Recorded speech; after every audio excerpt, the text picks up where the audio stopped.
같이 기도하겠습니다. 우주와 만물을 지으시고 이 세상 모든 역사를 주관하시는 거룩하시고 자비로우신 영원하신 우리 주 하나님 아버지, 저희를 구원하심에 진심으로 감사합니다.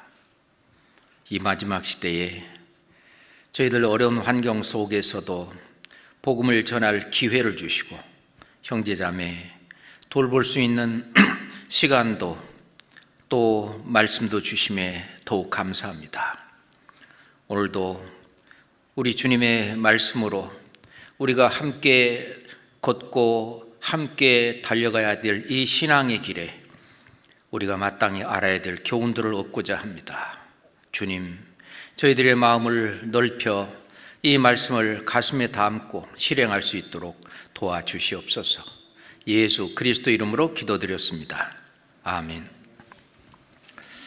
성경 말씀 데살로니가 전서를 찾겠습니다. 데살로니가 전서 5장입니다. 성경 데살로니가 전서 5장 말씀 14절만 함께 읽도록 하겠습니다. 데살로니가 전서 5장 14절 말씀. 또 형제들아, 너희를 권면하노니 규모 없는 자들을 권계하며 마음이 약한 자들을 안위하고 힘이 없는 자들을 붙들어주며 모든 사람을 대하여 오래 참으라. 사도 바울이 데살로니가 형제들에게 권면하는 그 네 가지 내용을 오늘 같이 살펴보고자 합니다. 우리가 읽고 있는 이 데살로니가 전서, 이 데살로니가 전서는 사도 바울이 제2차 전도 여행 때 많은 성경학자들이 그것이 서기 51년도라고 말하는데 고린도 교회에서 데살로니가 교회에게 보낸 편지다 이렇게 얘기하고 있습니다. 사도 바울이 제2차 전도 여행을 시작한 것이 이제 사도행전 15장 끝부분에부터 시작이 되죠. 그래서 16장에 가서 사도 바울은 그 소아시아 지방에 계속 전도를 하려고 선교를 하려고 했었는데 그 밤의 환상 중에 마게도니아 사람이 나타나서 자, 마게도니아로 건너와서 우리를 도우라 라고 하는 환상을 보고 하나님께서 이제 그 유럽 지역에, 이제 헬라 지역이죠, 그리스 지역에 복음을 전하라 라고 하는 그 메시지인 것을 알고 이제 배를 타고 그 마게도니아의 첫 성 빌립보부터 복음을 전합니다. 그것이 이제 사도행전 17장이 바로 빌립보 교회가 개척이 되고 시작이 된 내용이 중심이 되어 있고, 그리고 이제 18장에 보면은 이제 그 빌립보에서 조금 더 내려오면은 이제 데살로니가라고 하는 큰 도시가 있는데 그 데살로니가 그 지역에 복음을 전하는, 그래서 데살로니가 교회가 이제 태동을 하고 그리고 교회가 세워지는 그 내용이 이제 사도행전 그 17장에 나옵니다. 그리고 더 내려와서 이제 고린도 지역까지 내려오게 되는데 고린도 지역에 복음을 증거하고 전하는 그 내용이 사도행전 18장에 나오고 있죠. 실은 이 고린도에서 이 복음을 전하면서 이 데살로니가 교회에 어떤 그 편지를 할 그런 일이 있어서 이제 데살로니가 교회에게 이 편지를 보내게 되는 것입니다. 그런데 이 데살로니가 그 전서 1장을 이렇게 요약해 본다면 사도 바울이 데살로니가 교회의 소식을 들어보니까 데살로니가 교회가 너무 잘하고 있는 거예요. 믿음도 또 성도가 서로 사랑하는 거라든지 어떤 그 마게도니아 지역에서 있었던 그 교회의 형제자매들의 일들이 그 아래, 그 헬라의 그 아래 지역을 아가야 지방이라고 그러는데 아가야 그 지방까지 전해지고 거기에 있는 성도들에게 본이 되는 일까지 하는, 그래서 데살로니가전서 1장은 데살로니가 성도들에게 칭찬하고 또 더욱 격려하는 그 내용이 데살로니가전서 1장에 나옵니다. 그 다음에 이제 2장에 가서는 그 사도 바울이 이제 빌립보에서 복음을 전하고 데살로니가 지역에 와서 3주 동안 복음을 전해서 데살로니가 교회가 이제 태동을 하게 됐는데, 그때 많은 싸움 중에 너희들에게 그 하나님의 복음을 전했다. 그 전했때의 그 내용, 그 사도 바울이 그 형제들이 이제 생기게 되면은 그 어떻게 돌봤는지 너희들이 잘 알고 있지 않냐 하면서 그 유대인들이 거기까지 쫓아다니면서 그 대적했던 얘기라든지, 그래서 데살로니가 교회에서 복음을 전할 때에 있었던 일을 되돌아보는 그 회고하고, 그리고 이제 부탁하는 내용도 이제 나옵니다. 그리고 이제 3장에 가서는 이제 데살로니가 교회에 어떤 일들이 있고 해결해야 될 일들이 있어서 디모데를 보냈습니다. 디모데를 보내서 그리고 이제 데살로니가 교회의 성도들이 어떻게 하고 있는가 하는 것을 돌아와서 사도 바울에게 이제 선교 보고를 하죠. 그 말을 들으니까 데살로니가 성도 형제자매들이 너무 잘하고 있는 거예요. 걱정했던 그 일들이 다 해결이 되고, 그래서 사도 바울이 큰 위로가 되고 위안이 되고 그것이 너무 안심이 되고 하는 그 내용들이 나오는데, 그 이유가 데살로니가 성도들이 주 안에서 굳게 서고 형제자매 더욱 사랑하고 하는 거죠. 그리고 이제 4장에 와서는 그러면은 이 데살로니가 교회 성도들이 하나님을 기쁘시게 하는 일이 뭐냐? 첫째, 이 세상과 구별된 거룩함과, 또 하나는 두 번째는 형제 사랑이다. 그렇게 얘기하면서 우리가 신앙생활을 하고 있는데 소망이 있는데 그것은 바로 예수 그리스도의 재림이다 하면서 예수 그리스도의 재림을 아주 구체적으로 데살로니가전서 4장 이 뒷부분부터 이야기하고 있습니다. 실은 데살로니가 전서는 1장부터 4장이 있는데 1장부터 5장이 있는데 각 장마다 전부 다 예수 그리스도의 재림을 다 언급하고 있어요. 그 유일한 그런 성경이죠. 그래서 그 그리스도의 재림을 기다리면서 그 소망 중에 살아갈 수 있도록 그렇게 하는데, 5장에 와서는 그러면은 예수 그리스도의 재림을 기다리는 그런 성도로서 올바른 신앙생활, 올바른 그리스도인의 삶이 뭐냐, 이렇게 살아야 되는 것이 아니냐, 하나님을 기쁘시게 하는 삶이 뭔지 그것을 이야기하고 있고, 하나님의 뜻이 뭔지를 구체적으로 조목조목 듣고 들어가면서 이야기를 하고 있습니다. 이제 그 이야기 중에 이제 오늘 이 14절에 사도 바울이 데살로니가 성도들에게 권면하는 그 내용을 오늘 공부 좀 해보려고 합니다. 자, 그래서 14절을 다시 보면, 또 형제들아, 또 이제 하고 싶은 얘기가 있는 거죠. 또 형제들아, 너희를 권면하노니, 이제 이것을 권면한다라고 했는데, 권면이라고 하는 것은 무슨 뜻이냐 하면은 알아듣도록 권하고 격려하여 힘쓰도록 용기를 북돋우는 것을 권면이다, 그렇게 이야기를 하고 있습니다. 그래서 알아듣도록 타일러 가지고 선한 일에 아주 힘쓰도록 하는 그것을 권면이다. 우리말은 권면 이런 말 잘 안 쓰는데, 실은 그 영어 성경을 보면 encourage, 격려한다는 거예요. 그렇게 더 힘을 내서 할 수 있도록 격려하는 말을 내가 한다. 그걸 권면한다는 말은 이 격려해주고 용기를 북돋워주고, 자, 내가 이게 사도 바울께서 말씀하시기를 너희를 권면하노니라고 했는데, 사도 바울도 권면할 뿐만 아니라 데살로니가 교회 형제 자매들한테 서로 권면하도록 그렇게 얘기를 하고 있어요. 자, 그 앞에 5장 10절하고 11절을 한번 보겠습니다. 10절, 예수께서 우리를 위하여 죽으사 우리로 하여금 깨든지 자든지 자기와 함께 살게 하려 하셨느니라.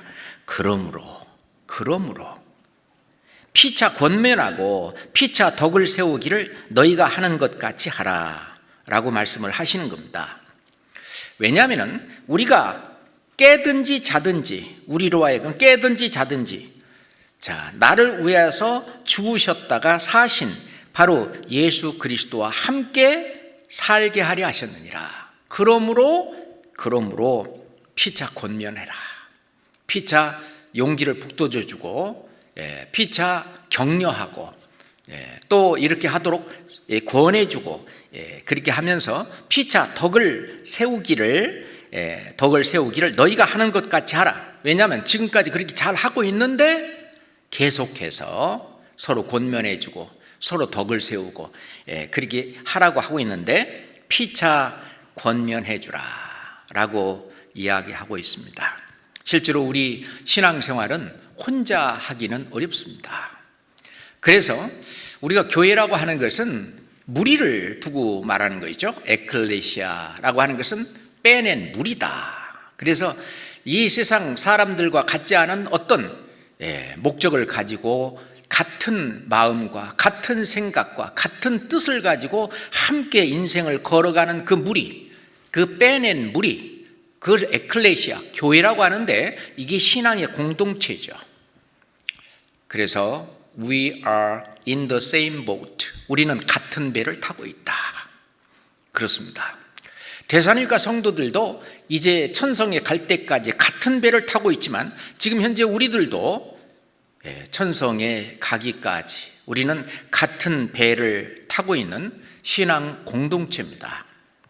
그래서 신앙생활은 혼자 할 수가 없기 때문에 서로 힘을 북돋워주고, 왜냐하면 이 세상을 살아가면서 신앙생활을 할 때에는 때로는 낙담하기도 하고, 때로는 침륜에 빠지기도 하고, 때로는 좌절하기도 하고, 때로는 뒤처지기도 하고, 때로는 힘이 빠지기도 약해지도 여러 가지 어떤 어려움을 겪는데 그때마다 서로 권면해주고 서로 용기를 북돋워주고 서로 잡아주고 마음과 힘을 같이 모아주고 그럴 때가 실은 많이 있죠. 이럴 때 옆에서 권면해 주는 것은 올바로 신앙생활의 길을 가도록 그렇게 해줍니다. 실은 옆에 형제자매들이 권면을 해주는 그 권면을 통해서 많은 그리스도인들이 실은 곁길로 빠졌다가 의의 길로 돌아옵니다. 그래서 그 권면을 듣는 사람이 지혜 있는 사람이다, 그렇게 말하죠. 잠언 13장 3절에 보면 교만에서는 다툼만 일어날 뿐이라 권면을 듣는 자는 지혜로운 자니라, 그렇게 말을 하고 있어요. 권면을 듣는 자, 옆에 신앙생활 같이 하고 있는 이 동료, 같이 동행하고 있는 이 형제 자매들의 권면을 들어주는 그 사람이 진짜 지혜로운 사람이다, 그렇게 말을 하고 있습니다. 권면은 반드시 사랑이 동기가 되어야 되죠. 사랑의 동기로 권면을 해야 되지 어떤 그 상대방을 질책한다든지 뭐 책임을 묻는다든지 또는 뭐 지적을 한다든지 정죄를 한다든지 그런 쪽으로 만약에 정죄를 권면한다고 하다 보면은 잘못하면은 상대방이 그런 말을 들을 수 있는 그런 상태가 안 되면 그 상대방을 실족시킬 수가 있습니다. 그래서 항상 이 권면은 사랑의 동기로 해야 됩니다. 자, 성경 빌립보서 2장을 찾죠. 성경 빌립보서 조금 앞에 있습니다. 빌립보서 2장 1절부터 보겠습니다.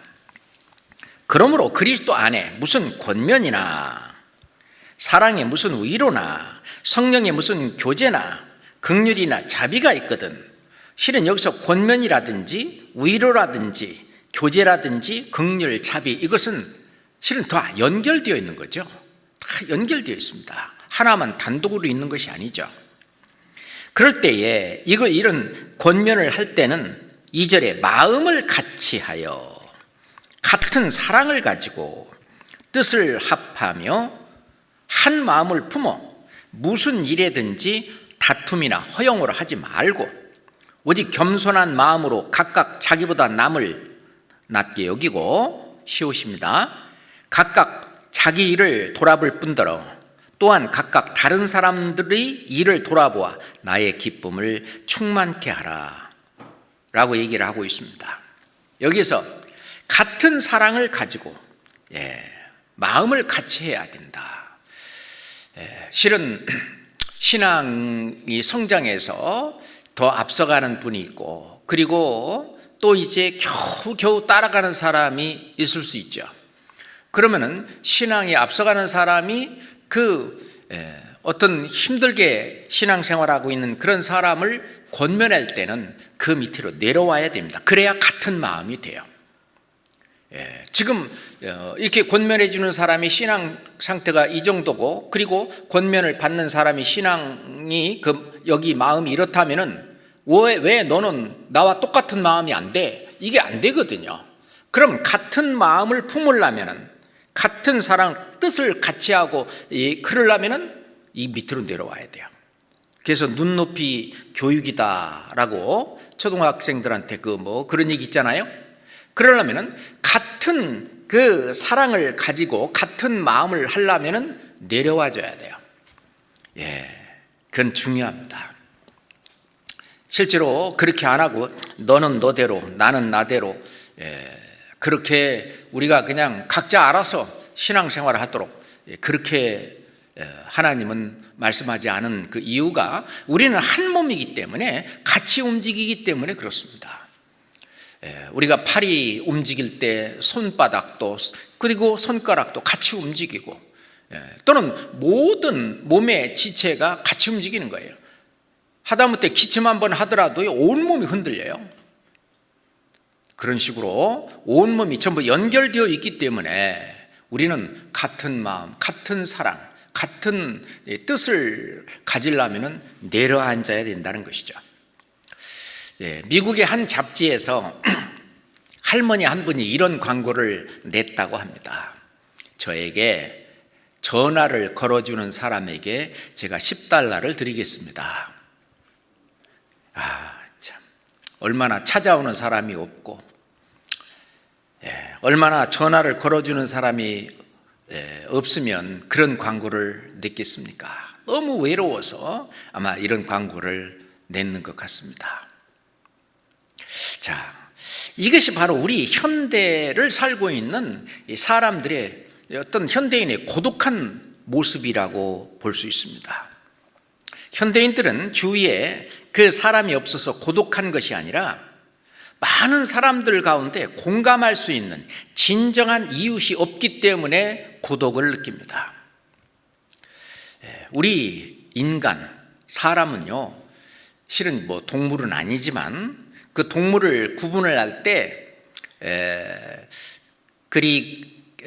그리게이러스 애니멀 그러는데 그리게어리어스 애니멀 그 말은 군거동물이에요. 함께 무리를 이루고 사는 동물이 있고 안티 그러지 않는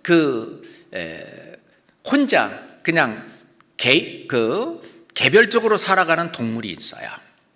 그럼 인간은 거기 가운데라는 것이죠.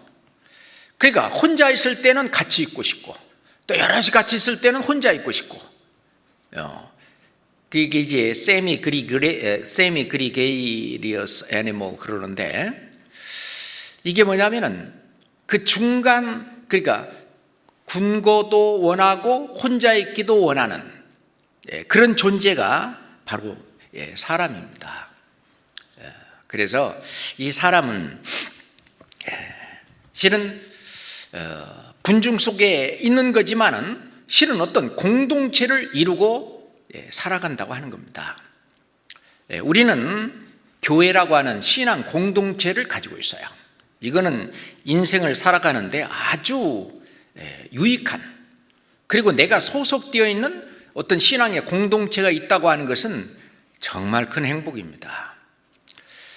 많은 그 현대인들 중에 고독을 느끼고 우울을 느끼는 그 사람이 뭐냐면 자기가 소속되어 있는 곳이 없는 거예요. 소속감이 없는 겁니다. 그러니까 우리도 이 그리스도의 이 몸된 교회 안에 소속감을 갖고 나도 어떤 그 안에서 중요한 역할을 하고 있는 내 자신을 발견하게 될 때에 어떤 나의 어떤 그 자존감이라든지 또는 자신감이라든지 내가 살아갈 수 있는 삶의 원동력이라든지 이런 것을 느낄 수가 있는데, 어떤 인류학자가 말하기를 군중은 있어도 공동체가 없는 세상, 그것이 현대의 비극이다라고 말을 했습니다. 그래서 사람들은요, 그 어떤 공동체를 만들려고 동아리를 만든다든지 동호회를 조직한다든지 또는 무슨 친목회 그런 거 있잖아요. 그런 데에 들어가 가지고 그래도 거기라도 소속돼서 살려고 그렇게 하는 것이죠. 그런데 우리는 정말 주님이 머리로 한 주님의 몸된 교회라고 하는 아주 가장 바람직한 그런 신앙 공동체를 가지고 있고, 이 교회가, 이 신앙 공동체가 함께 천성에 갈 때까지 발맞춰 함께 나가고 있다는 사실입니다. 그러는 가운데 앞서가는 분도 있고 뒤서가는 분도 있고, 이런 가운데 서로 권면해주고 서로 격려해주고 힘을 북돋아주고 하는 그런 일이 필요하기 때문에 성경에 권면이라는 단어가 그렇게 많이 나오는 거죠. 그래서 그 권면이라고 하는 그 헬라어를 조사해 보면은요, 그러니까 곁에 붙어 있다, 곁에 서 있다, 그런 의미라고 그래요. 이 권면이다, 격려다. 특히 이제 그 권면에 가장 가까운 그 단어가 이제 격려인데, 격려라는 의미가 그렇다는 거예요. 곁에 서 있다, 곁에 같이 있다. 그래서 우선 격려하려면은요, 우선 같이 있어야 되고, 그리고 같이 있는 걸로 끝나는 것이 아니라 체휼해야 된다는 것이죠. 옆에 그 사람의 마음을 알아주고 공감하는 그 체휼이 있어야 된다는 것입니다. 슬픔을 당한 사람, 억울함을 당한 사람, 마음의 어떤 고통을 당하고 있는 사람, 그 사람 곁에 같이 있어주는 것이 격려의 시작이라고 하는 것입니다.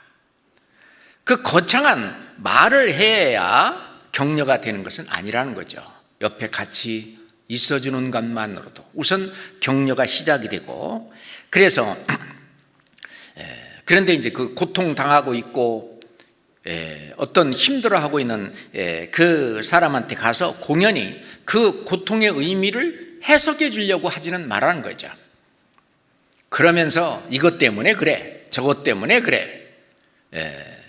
그것은 그 욥의 친구가 욥한테 찾아가서 너 괜히 그런 고난을 받고 그런 거 아니야. 분명히 너한테 뭐가 있어. 한번 찾아봐. 죄 없이 망한 자 있냐? 너 틀림없이 어떤 죄도 있고 뭣도 있어 하면서 그 뭔가를 해석해서 하려고 하지 마라. 그것은 위로가 되지 못하는, 격려가 되지 못하는 일이라고 하는 것입니다. 잘못하면 권면해 준다고 하고 상대방에게 상처를 입히고, 그래서 상대방이 오히려 실족하게 되는, 그래서 때로는 이제 어떤 분은 교회도 안 나오는 그런 일까지도 벌어지는 수가 있을 수 있죠. 그렇게 된다면 물론 본인이 그런 말 들었다고 교회를 안 나오고, 우선 본인에게 문제도 있지만은 혹시 내가 말을 잘못함으로 인해서 그 큰 상처를 받고 그로 인해서 교회를 안 나온다 그런다면은 본인도 좀 생각해 볼 여지가 있는 거죠. 그렇잖아요? 그래서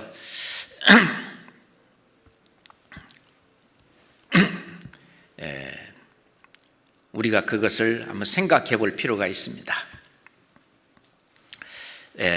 성경 마태복음 18장을 한번 찾아보겠습니다.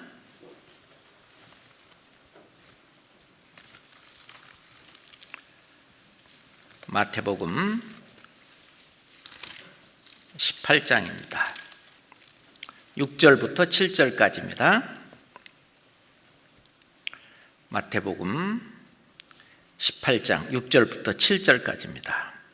누구든지 나를 믿는 이 소자 중 하나를 실족게 하면 차라리 연자 맷돌을 그 목에 달리우고 깊은 바다에 빠뜨리우는 것이 나으니라. 실족게 하는 일들이 있음을 인하여 세상에 화가 있도다. 실족게 하는 일이 없을 수는 없으나 실족게 하는 그 사람에게는 화가 있도다. 그래서 실제로 우리는 권면을 한다든지 형제 자매를 세워줄 때 우리는 좀 조심해야 된다고 생각합니다. 특히 이 코로나 시대를 이제 맞이하고 이제 연말이 이제 다가오고 있는데, 이럴 때 각 구역에서 또는 각 교제 단위에서 우리가 좀 돌아볼 일들이 있어요. 좀 교제에 잘 나오지 않는 그런 형제나 자매를 전화를 한다든지 찾아간다든지 신방을 한다든지 하면서 우리가 경제적인 형편이 얼마나 어려워졌는지, 또는 건강이 좀 어떤지, 또는 신앙생활이 지금 어떤지, 또는 뭐 줌이라도 잘 참석하고 있는지, 그럴 때 뭐 신앙의 잠을 혹 자고는 있지는 않는지 등등 그래서 우리가 해야 될 첫 번째 가장 중요한 일은 많이 들어주는 거죠.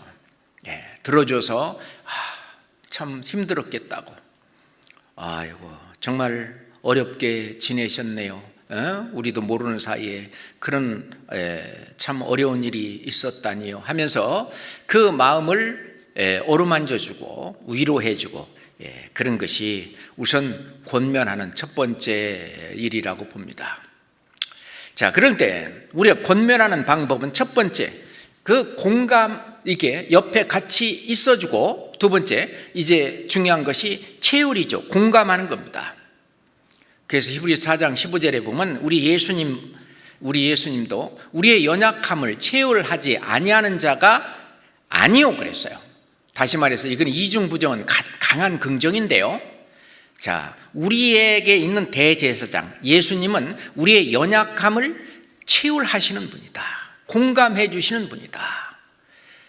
내가 아주 어려운 상황, 마음이 아픈 상황, 힘든 상황, 그런 상황이 있을 때 그건 네가 잘못해서 그렇지, 그게 아니고 그 아래로 내려가서 그것을 공감해 주고, 그래 얼마나 마음이 아팠냐 그래야죠.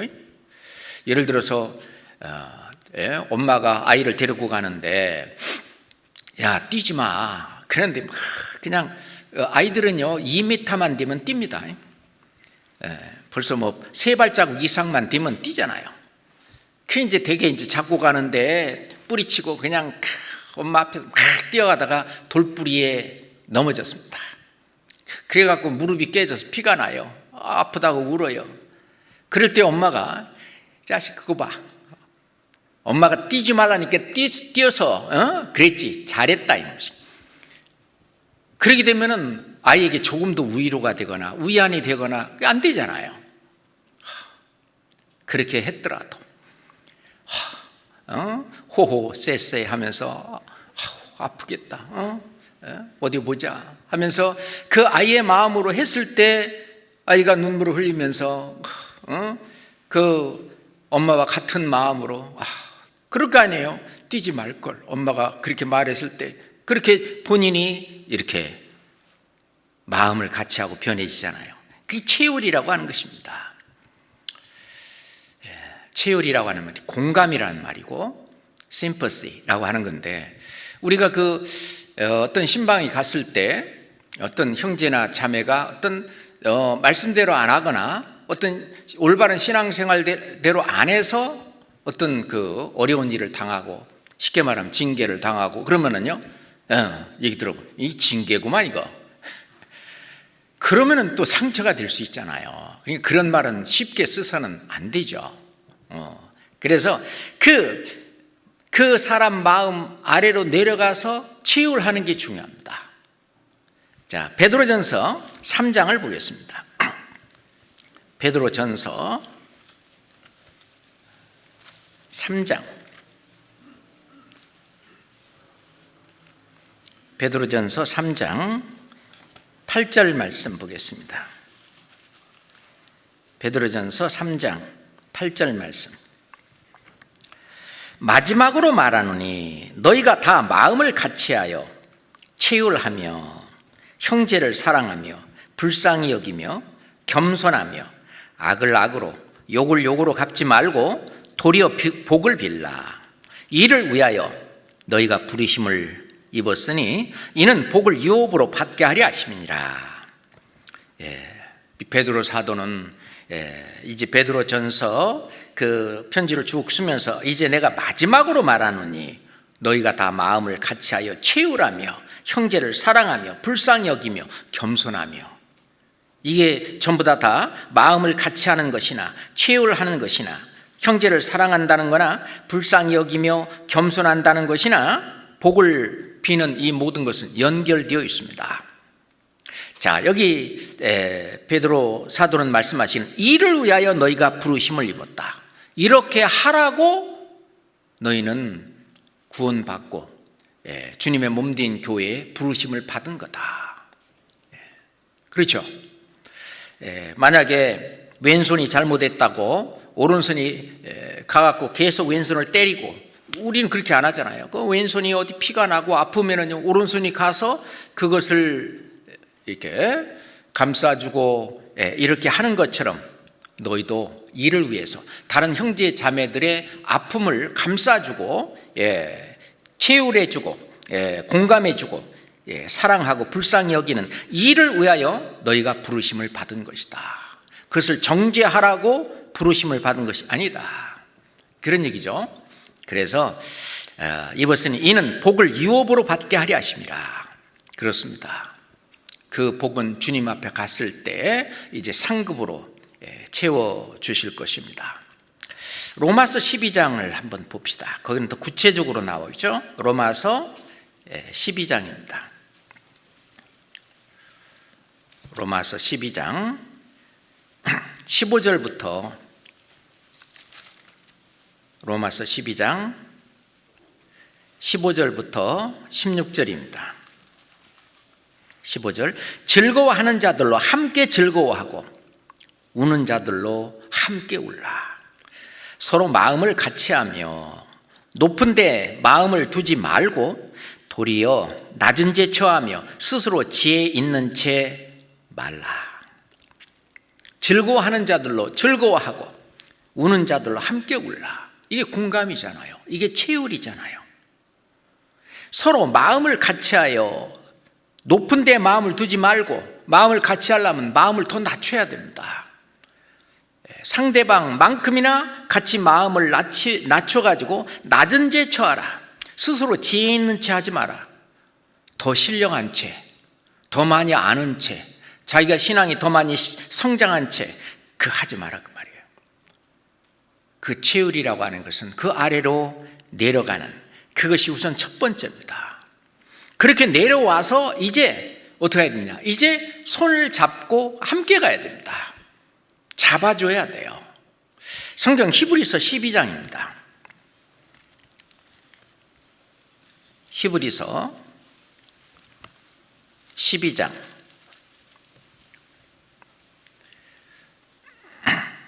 12절부터 13절까지 보겠습니다. 그러므로 피곤한 손과 연약한 무릎을 일으켜 세우고 너의 발을 위하여 곧은 길을 만들어 저는 다리로 하여금 어그리지 않고 고침을 받게 하라.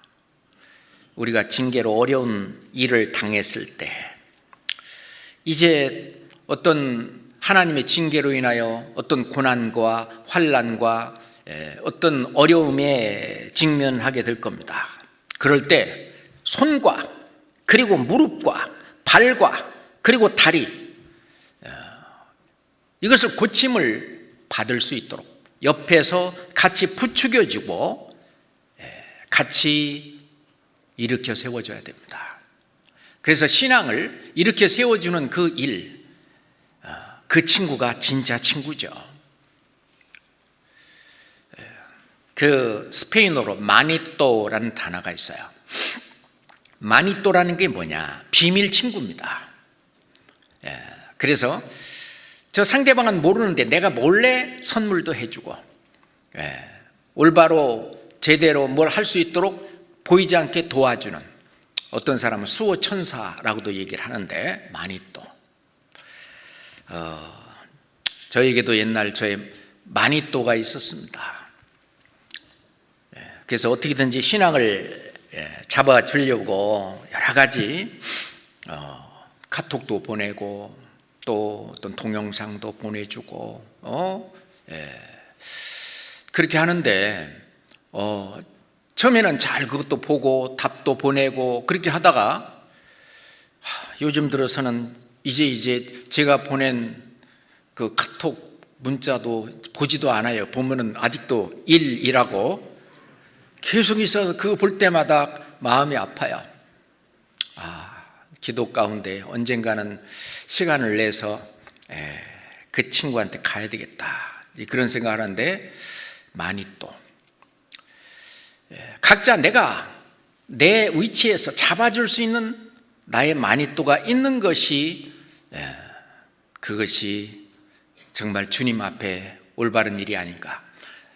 물론 나를 잡아주는 어떤 다른 마니또도 있겠지만, 또 내가 다른 사람을 잡아줄 수 있는 마니또, 그런 친구, 어떤 비밀의 친구, 내가 좀 우리 구역에서 또는 내가 교제하고 있는 어떤 교제 부서에서 내가 잡아줄, 참 저 사람을 좀 내가 잡아줬으면 좋겠다, 하나님 앞에 기도하고, 그리고 어떻게든지 잡아줄 수 있는, 하여튼 그 마음 상하지 않게 잡아줄 수 있는 어떤 것들을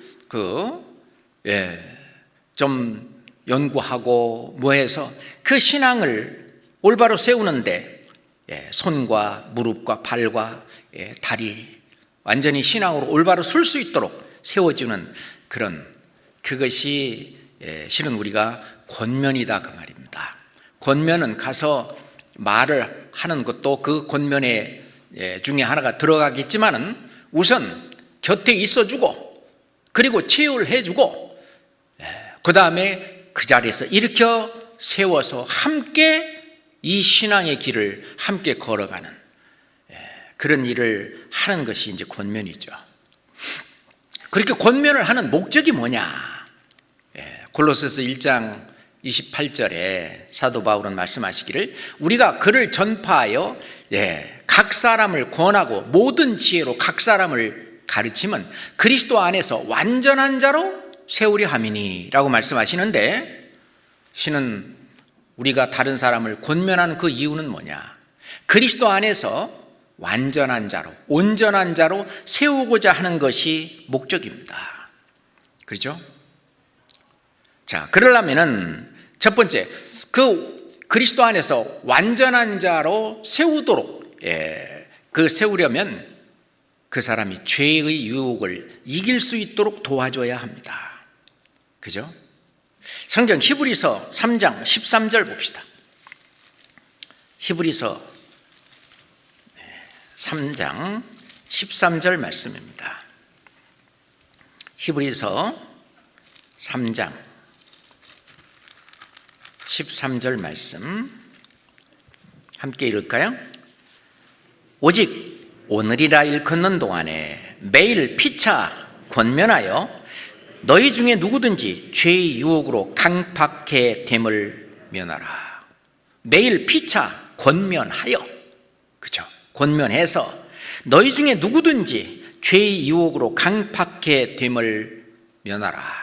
다시 말해서 그리스도 안에서 완전한 자로 세우도록 하려면은 죄의 유혹을 이기도록 그렇게 하는 것이 중요한데, 그 형제나 그 자매를 온유한 심령으로 그러한 자를 바로잡아야 된다. 갈라디아서 6장 1절에 그런 말씀이 있죠. 너희는 온유한 심령으로 그러한 자를 바로잡아라. 형제들아, 사람이 만일 무슨 범죄한 일이 드러나거든 신령한 너희는, 좀 신앙이 조금 더 앞서 있는 너희는 온유한 심령으로 그런 자를 바로 잡고, 또 네 자신도 혹시 그럴 수 있으니까 네 자신도 돌아보아. 너도 시험을 받을까 두려워해라. 그런 말씀이 있잖아요. 그 다음에 두 번째, 그리스도 안에서 완전한 자로 세우려면은 믿음을 굳게 하도록 도와줘야 됩니다. 다시 말해서 믿음을 굳게 하는 게 뭐냐? 올바른 신앙생활을 하는 거죠. 올바른 신앙생활은 우리가 맨날 배우는 신앙생활의 4대 요소, 말씀생활, 기도생활, 교제생활, 전도생활, 이것을 아주 잘 하도록, 그 자기 어떤 생활 속에 이것이 녹아져 이렇게 사는 그 삶이 믿음이 굳은 거죠.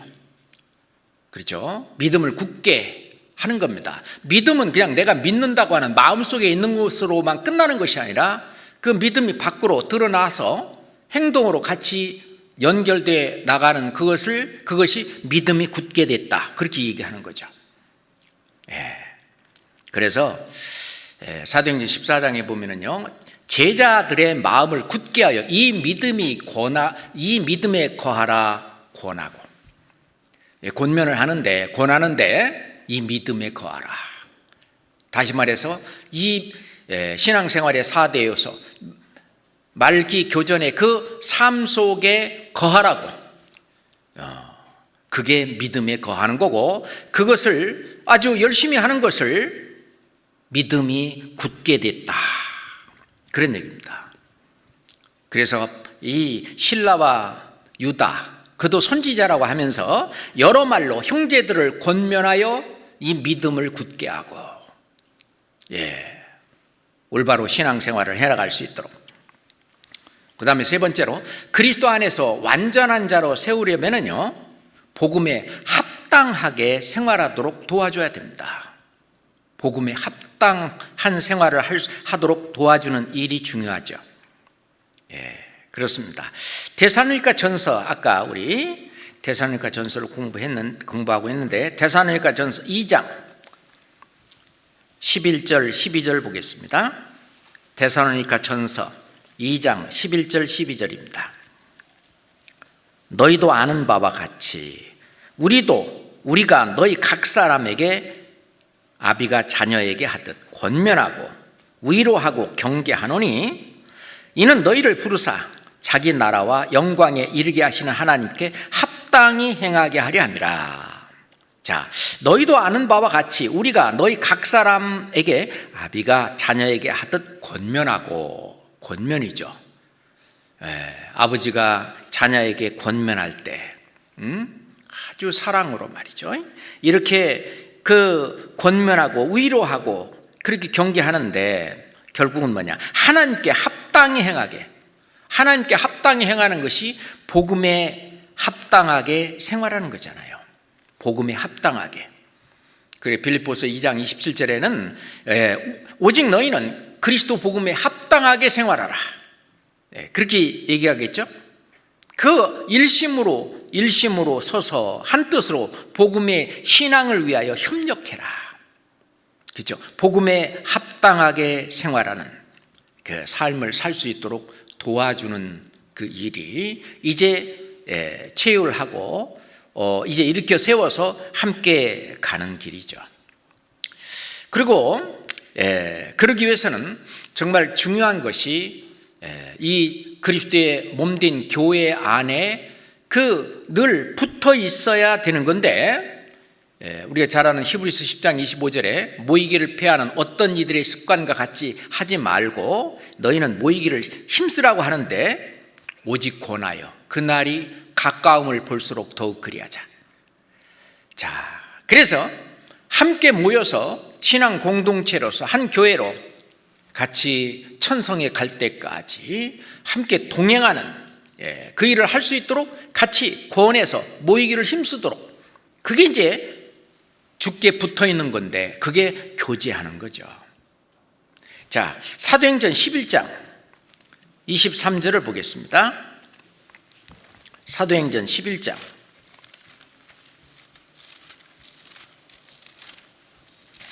사도행전 11장 23절입니다.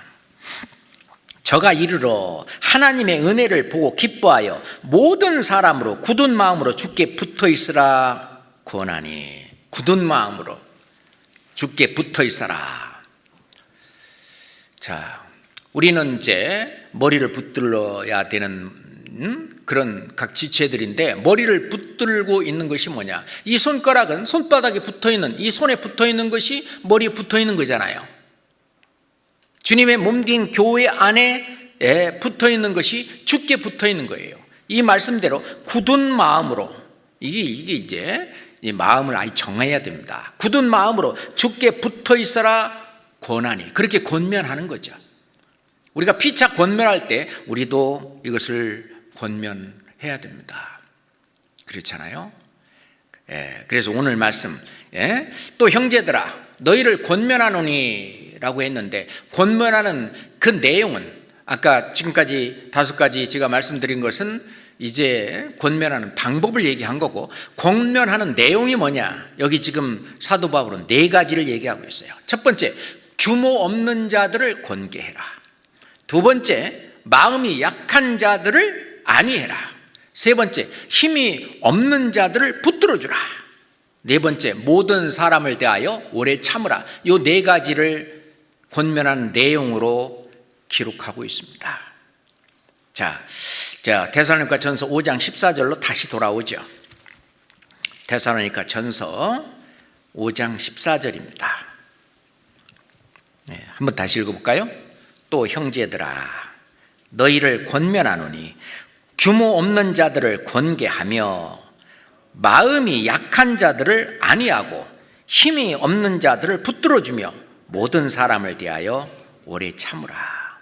첫 번째, 규모 없는 자들을 권계하며, 그 규모 없는 자라고 하는 그 헬라어가 아탁토스라고 하는데, 이건 군사용어래요. 그게 언제냐면은 이게 함께 행군을 하는 대열에서 이탈돼서 낙오된 병사를 아탁토스라고 그런 거예요.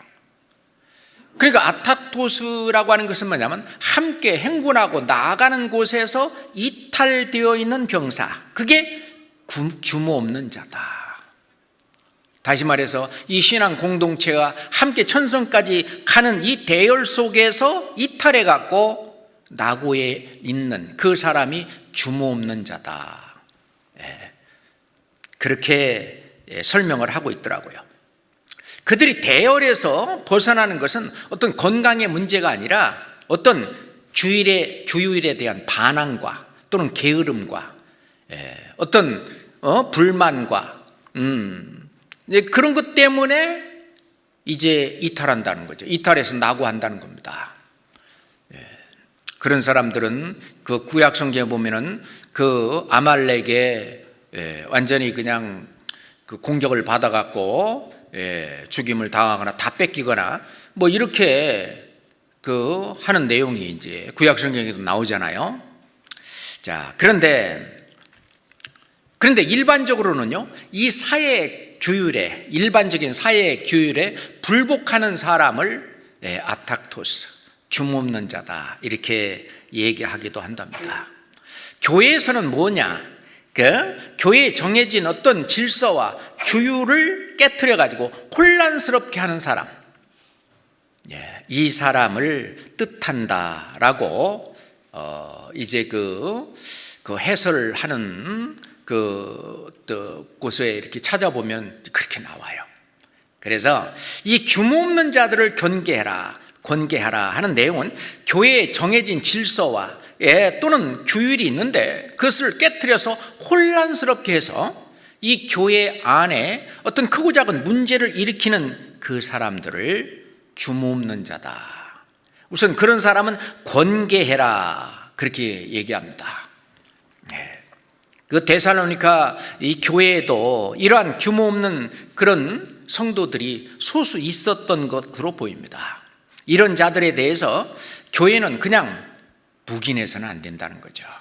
왜냐하면 결국 저 많은 사람들에게 더 상처를 주고 어떤 교회가 함께하는 일에, 마음을 같이 하는 일에 방해가 되기 때문에 어떻게든지 타일러 가지고 또는 권면해서 그 이제 더 이상 그런 일을 하지 않도록, 그렇지 않도록 이렇게 해야 된다고 하는 것입니다. 자, 데살로니가 후서 3장 6절 봅시다. 데살로니가 후서 3장 6절입니다. 형제들아, 우리 주 예수 그리스도의 이름으로 너희를 명하노니 규모 없이 행하고 우리에게 받은 유전대로 행하지 아니하는 모든 형제에게서 떠나라. 여기서는 아주 심하게 말씀하고 계십니다. 그리스도 예수의 이름으로 너희를 명하노니, 이거는 권면이 아니라 이제 명령을 하고 있는데, 규모 없이 행하고 교회 안에서 자꾸 문제를 일으키고 불만을 터뜨리고 어떤 원망하고 불평하고 그러면서 좀 교회 안에 어떤 질서와 규율을 깨트리고 하는 이런 규모 없이 행하고 우리에게 받은 유전대로 하지 아니하는 모든 형제. 우리에게서 받은 유전대로라고 하는 것이 뭐냐면은 사도 바울이 또는 사도들이 전하는 그 모든 말씀이 나중에 이 성경이 됐는데, 이게 그리스도께서 이것은 하라 하지 마라 하는 그리스도의 율법이에요. 그리스도의 율법이 1051가지가 된다고 그러죠. 그것을 안 하고 그것을 대항하고 불만하고 그런 사람이 규모 없이 행하는 사람이다 그래요. 그러니까 그 유전대로란 말은 사도들이 가르치는 대로 행하지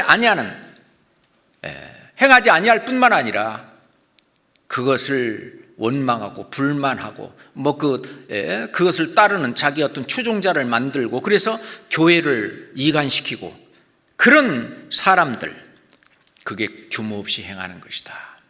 규모 없이 행하는 그런 사람들을 권계하며 아주 강하게 말씀하고 있습니다. 그렇게 하도록 이게 권면하는 내용 속에 제일 먼저가 나와요. 그런데 끝까지 이제 저기 하지 않으면은 잠깐 그 사람하고 교제를 잠깐 중단해라, 떠나라, 이렇게까지 이야기하고 있는 겁니다. 그런데 우리 형제 자매들은 그러기 전에 충분히 교제하고 이야기하면은 대부분 다 돌이키지요. 돌이켜서 다시 이 대열 속에 함께 손잡고 같이, 대부분 다 그렇습니다. 그죠? 특별한 경우가 아니면. 그래서 끝까지 듣지 않으면은 우선 일단은 교제를 단절해야 된다는 것입니다. 왜냐하면은 그냥 두면은 교회에서 계속 문제를 일으킬 수가 있기 때문에 그렇죠. 그 다음에 두 번째, 마음이 약한 자들을 아니하라 그랬습니다. 규모 없는 자들을 권계하며 마음이 약한 자들을 아니하고, 그렇습니다. 마음이 약한 자, 이거는 마음에 근심이 있는 사람입니다. 신앙이 흔들리는 사람입니다. 그게 마음이 약한 자예요. 때는 두 마음을 품기도 합니다. 그 말씀대로는 이렇게 해야 되는데 또 다른 마음이 또 하나 있어요. 그러니까 마음이 흔들려요. 그 마음이 약해요. 그러니까 마음에 근심하게 되는 것입니다. 그랬을 때에 진짜 우리가 권면을 해줘야 되는데, 하나님 말씀대로 또 예수님이 그랬잖아요. 너희는 마음에 근심하지 말라. 하나님을 믿으니 또 나를 믿으라. 근심하지 마라. 왜? 하나님이 다 아셔요. 참새 한 마리도 하나님의 허락 없이는 떨어지지 않는다고 했고, 그렇기 때문에 나에게 이런 일이 생기는 것은 필시 하나님께서 나에게 교훈을 주시고 나를 연단시키고 단련시키기 위한 어떤 일이 진행된다고 하나님을 믿으라, 그런 얘기예요. 그렇잖아요? 예전에 초등학교에서 공작 만들기 미술 시간에 를 하기 위해서 솔방울을 가지고 오라는 숙제를 냈어요, 선생님이. 근데 여기 도시에서 솔방울 구하기가 어렵잖아요. 근데 아빠가 있는 그 회사 그 뒷산에 이제 솔방울이 많잖아요. 근데 이제 그러니까 이게 솔방울을 안 갖고 가면 안 되는데 하면서 마음에 근심이 있었는데 아빠한테 이제 전화를 한 거예요. 어떻게 솔방울을 어디서 구할 수 있냐고. 걱정하지 마라. 바로 뒷산에 뭐 솔방울 엄청 있어.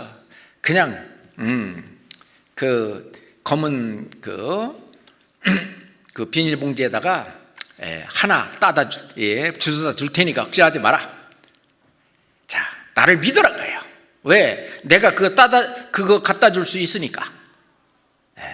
그 주님도 그런 마음입니다. 너희는 마음에 근심하지 마라. 하나님을 믿으니 또한 나를 믿으라. 그래서 아빠가 솔방울을 엄청 많이 이제 주워다가 갖다 주면서 친구 중에 또 안 갖고 온 친구 있으면 또 더 주라잉.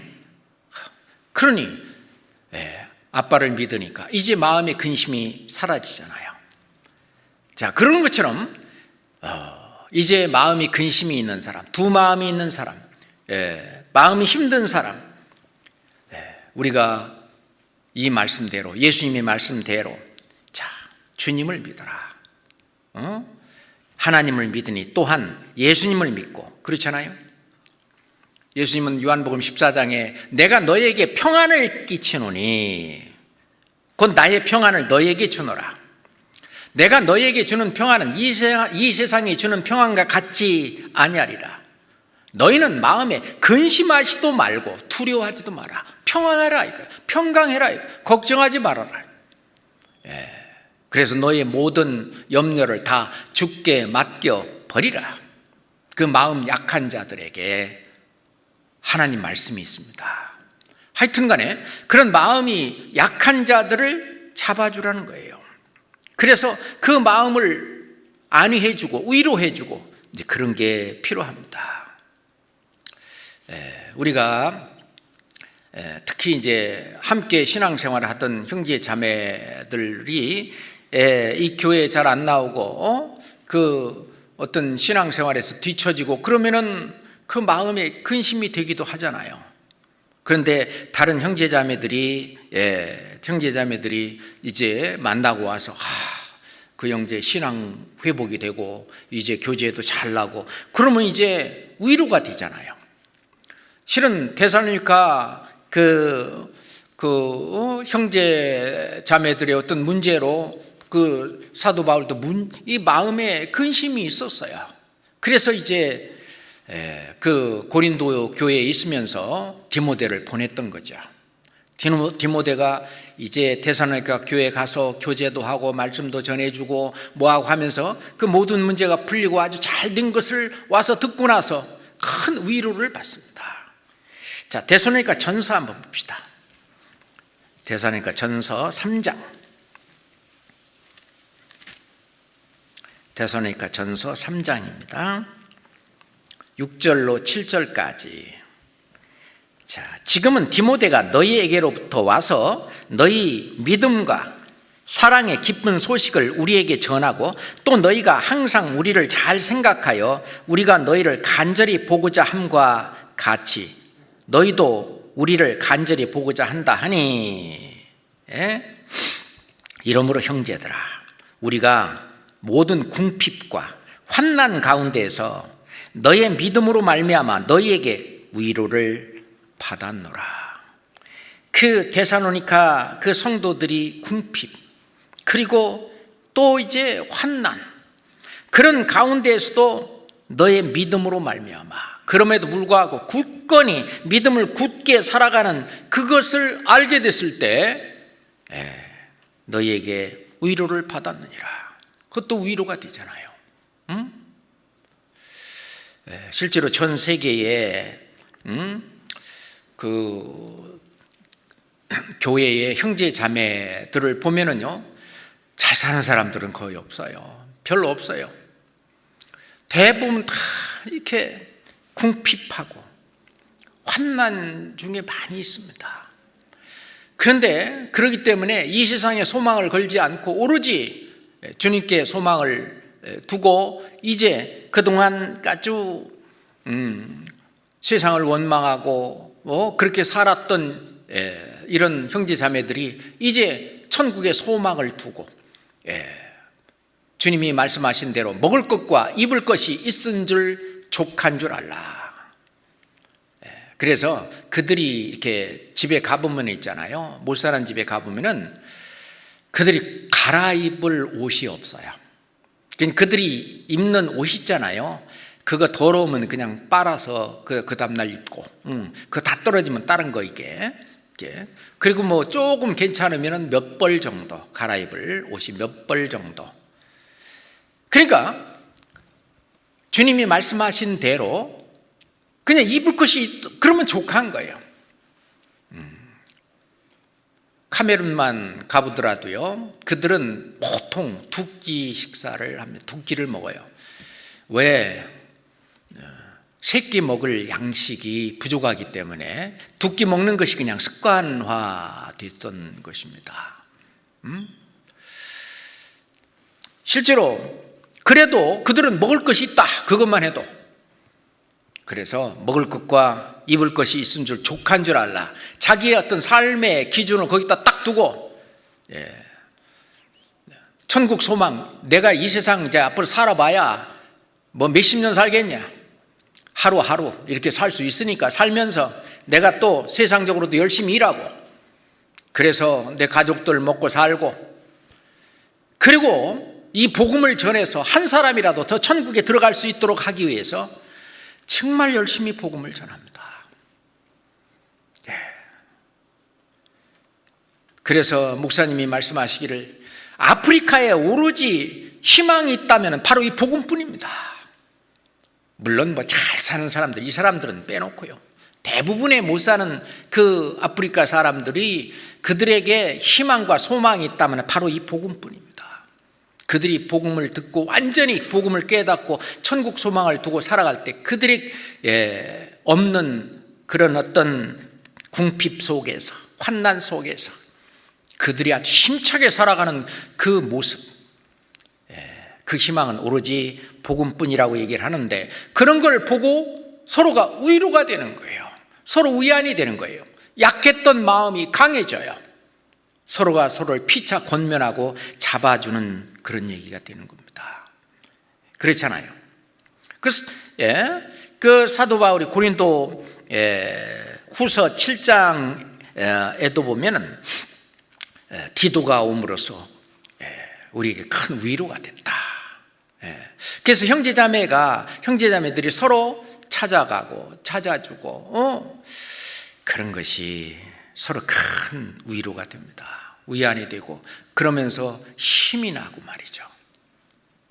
그래서 내 주변에 혹시 힘이 빠져 있는 사람들, 또는 그 마음이 약한 자들을 우리는 권면하고 그럴 책임이 있습니다.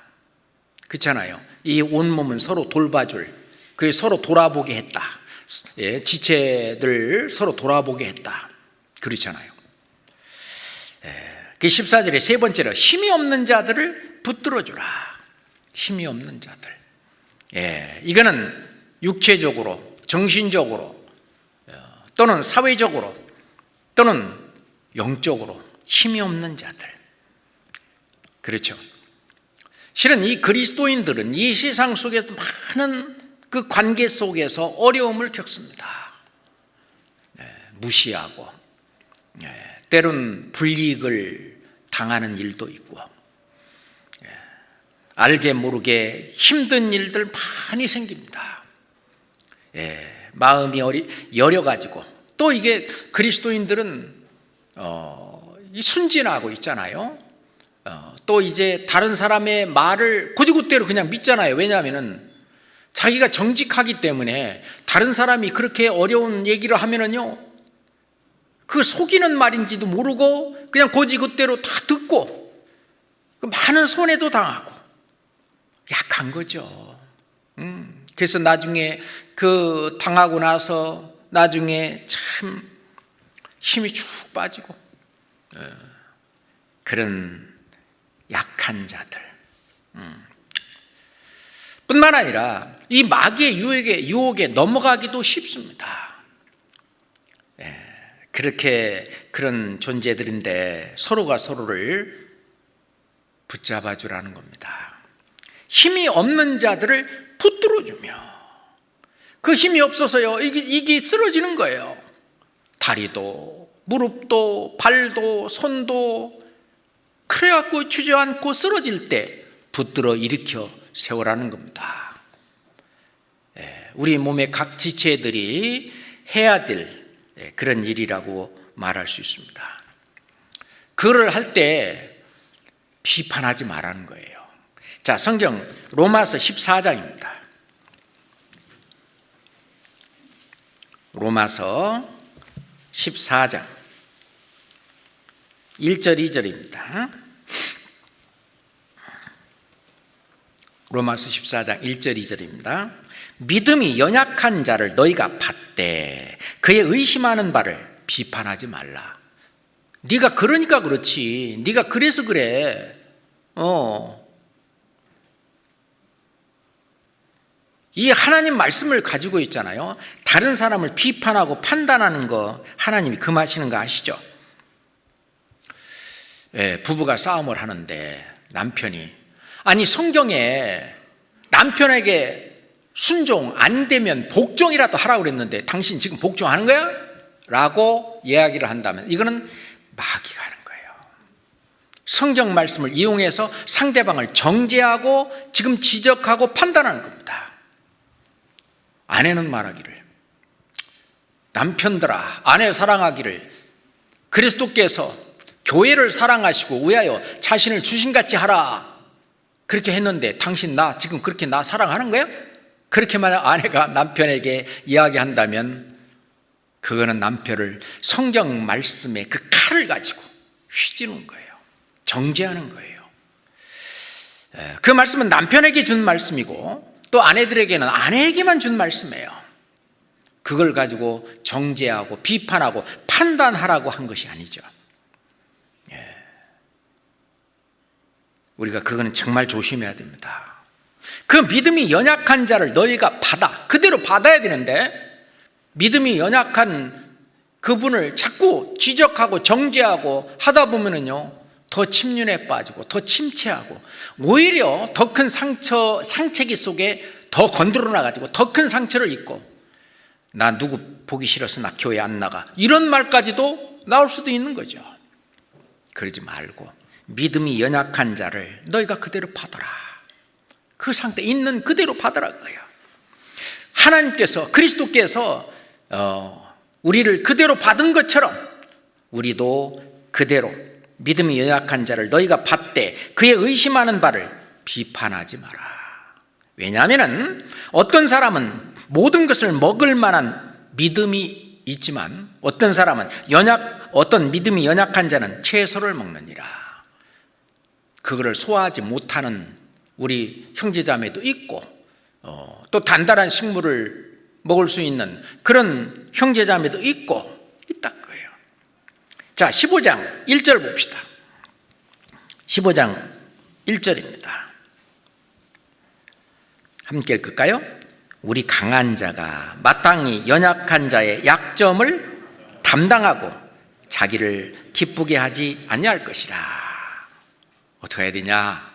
해결 방법이 그 연약한, 믿음이 연약한 자를 비판하고 지적하고 정죄하고 판단하지 말고 믿음이 연약한 자의 약점을 내 것으로 내가 담당해라 거예요.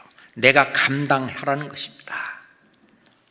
그래서 자기를 기쁘게 하지 말고 그 믿음이 연약한 그 형제 자매, 그 자매를 안아주고 그렇게 하라 거예요. 예수님 말씀에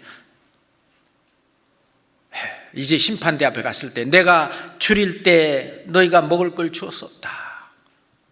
내가 목마를 때 나를 마시게 했잖냐. 너희가 나그네 되었을 때 나를 영접하지 않았냐. 내가 벗었을 때 옷을 입혔고 병들었을 때 돌아봤고 옥에 갇혔을 때 너희가 와서 보았느니라. 아니요, 주님이 언제 그런 일이 있었어요? 예수님이 너희가 여기 내 형제 중에 지극히 작은 자 하나에게 한 것이 곧 내게 한 것이다. 그렇잖아요. 지금 보세요. 줄이고 목마르고 나그네 되고 벗고 병들고 옥에 갇히고 그랬을 때에 채우라고 가서 옆에 같이 있어가면서 그 마음 다 받아주고 같이 울고,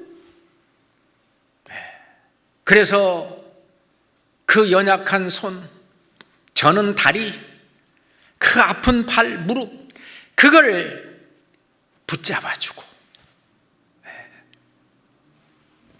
그렇게 한 것이 바로 예수님에게 한 것이다. 그게 사랑이잖아요. 예? 내가 새 계명을 주노니 서로 사랑하라. 말로만이 아니라. 그리고 네 번째. 첫 번째가 규모 없는 자들을 권계하고, 두 번째가 마음이 약한 자들을 안위하고, 세 번째 힘이 없는 자들을 붙들어주고, 네 번째 모든 사람을 대하여 오래 참으라. 이건 부모님의 마음이잖아요. 아이가 천방지축, 뭐 말도 안 듣고 뭐하고 그래도요, 조금만 참으면, 조금 이 시기가 지나면 괜찮을 거야 하면서 참아주면서 기다려주면서, 그러면서 감싸 안아주면서, 원래 하나님은 공의의 하나님이시고 그러면서 또한 사랑의 하나님이셔요. 사랑은 오래 참고, 그 하나님이 얼마나 오랫동안 참아요. 이스라엘에 대해서 얼마나 오래 참습니까? 뿐만 아니라 너의 오래 참음이 너의 구원이 된 줄 알아라. 우리를 또 구원받을 때까지 또 얼마나 참고 기다리시고, 우리가 또 신앙생활에 어떤 잘못할 때도 그 하나님의 오래 참음은 하나님의 속성이시죠. 그래서 사랑은 오래 참고 온유하며, 그 하나님의 성품이시잖아요. 그 성품으로 우리도 오래 참아야 되는데, 신앙이 성장한 사람일수록 또는 주님을 많이 닮은 사람일수록 이제 이걸 하는 거죠. 그렇지 않은 사람은 막 금방 얼굴에 막 혈기가 드러나고 막 화가 드러나고 막 금방 막 지적과 정죄 막 이런 것이 막 쏟아지고, 신앙이 거꾸로 큰 사람입니다. 오래 참아야 돼요. 모든 사람을 대하여 오래 참으라. 구원 안 받은 사람은 그 사람 구원받을 때까지 오래 참고, 구원받은 사람들 중에서 신앙이 연약하고 뭐하고 한 그런 사람들도 오래 참으면서 기다려주는 것도 정말 우리는 필요하는데, 그렇게 하도록, 그렇게 권면하라는 얘기입니다. 그렇잖아요.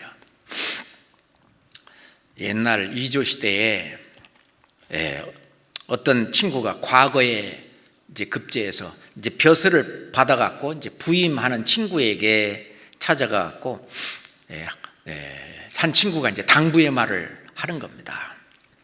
친구야, 이제 부임해서 이제 거기 가서 이제 뭐 사또면 사또 뭐 하여튼 이 일을 하게 되면 진짜 속상하고 힘들고 뭐한 그런 많은 일들이 있을 거예요.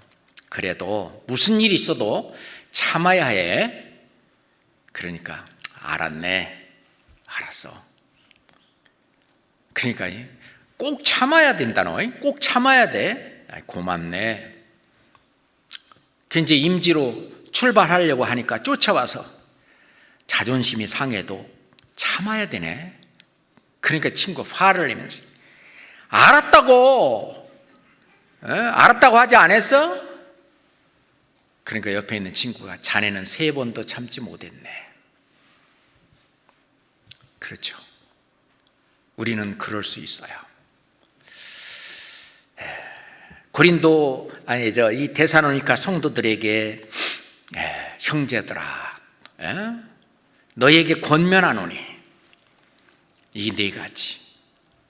그 중에 또 마지막은 모든 사람에 대해서 모든 사람을 대하여 오래 참으라. 이렇게 권면하고 있습니다. 그래서 오늘은 성경 한 절을 좀 공부를 해보았습니다. 기도하겠습니다. 하나님 아버지 감사합니다. 늘 살아계시며 영원한 천국으로 우리를 이끌기까지 숨 쉴 틈도 놓지 않고 우리와 동행하시는 우리 성령님, 늘 위로하시고 격려해주고 용기를 북돋아주고 우리가 살 수 있는 그 영혼의 양식 말씀을 공급해 주심도 또한 감사합니다. 우리가 전도하는 그 대상자들, 정말 그 마음을 활짝 열고 하나님 말씀을 받아들이고 그 영혼이 구원을 받도록 도와주시고, 구원받은 이제 새 영혼들, 주님의 몸된 교회 안에 또 몸담으면서 또 함께 신령한 젖 말씀을 사모하며 또 무럭무럭 성장할 수 있도록 주님 인도하고 도와주시옵소서. 전 세계 복음 들고 나간 선교사들, 그리고 그 가정들 일일이 기억하시고 영육간에 강건케 도와주시고 그들을 통해서 하나님의 말씀이 전파되어 많은 영혼들 또 구원받고 함께 천국에서 우리 함께 이야기할 수 있도록 주님 저희들에게 자비를 베풀어 주시옵소서. 예수 그리스도 이름으로 기도드렸습니다. 아멘.